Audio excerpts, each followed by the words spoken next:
الحمد للہ وحدہ لا شریک لہ والصلاة والسلام علی من لا نبی بعد۔ قربانی چونکہ عبادت ہے، عبادت اخلاص کے ساتھ بھی ہو، اچھی بھی ہو، کیفیت بھی ہو، کمیت بھی ہو، مقدار بھی ہو، سب چیزوں کا خیال رکھنا چاہیے۔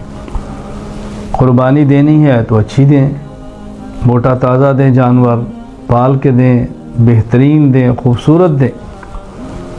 مسند احمد میں حدیث مبارک موجود ہے، حضرت ابو ہریرہ رضی اللہ تعالیٰ عنہ فرماتے ہیں کان اذا اراد ان یضحی، رسول اکرم صلی اللہ علیہ وسلم قربانی کا ارادہ فرماتے اشترى کبشین عظیمین سمینین اقرنین املحین موجعین، سبحان اللہ۔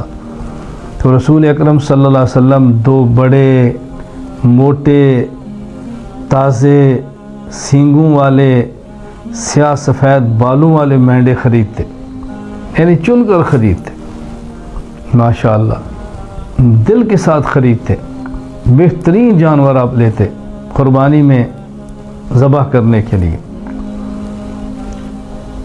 اور سنن ترمذی میں روایت موجود ہے، حضرت علی رضی اللہ تعالیٰ عنہ فرماتے ہیں امرنا رسول اللہ صلی اللہ علیہ وسلم، ہمیں رسول اکرم صلی اللہ علیہ وسلم نے حکم دیا ان نستشرف العین والاذن، ہم قربانی کے جانور خریدیں تو اچھی طرح آنکھ کو دیکھ لیں، جانور کے کان کو دیکھ لیں، اچھی طرح دیکھیں۔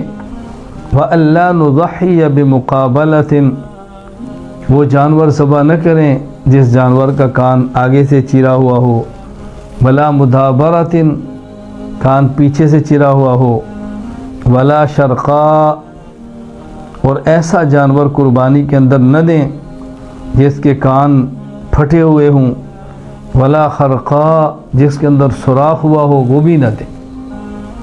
ایک ہوتا ہے جانور کا کان یوں پھٹا ہوا ہے ٹکڑے، اور ایک ہے صرف سوراخ ہے، تو کان تک دیکھنے کی رعایت، آنکھ تک دیکھنے کی رعایت۔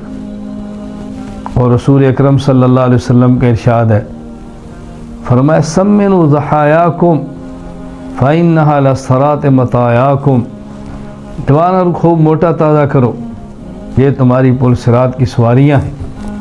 تو حضور اکرم صلی اللہ علیہ وسلم نے ترغیب دی ہے، اس لیے قربانی کے جانور کو پالنا، رغبت کے ساتھ رکھنا، اور موقع پر خریدنا ہو تو اچھے سے اچھا جانور اللہ کے راستے میں قربان کرنا چاہیے۔ اللہ تعالی ہم کو شوق سے، ذوق سے قربانی کا جانور ذبح کرنے کی توفیق عطا فرمائے، اچھی سے اچھی قربانی اللہ کے راستے میں دینے کی توفیق عطا فرمائے۔ وآخر دعوانا الحمد للہ رب العالمین۔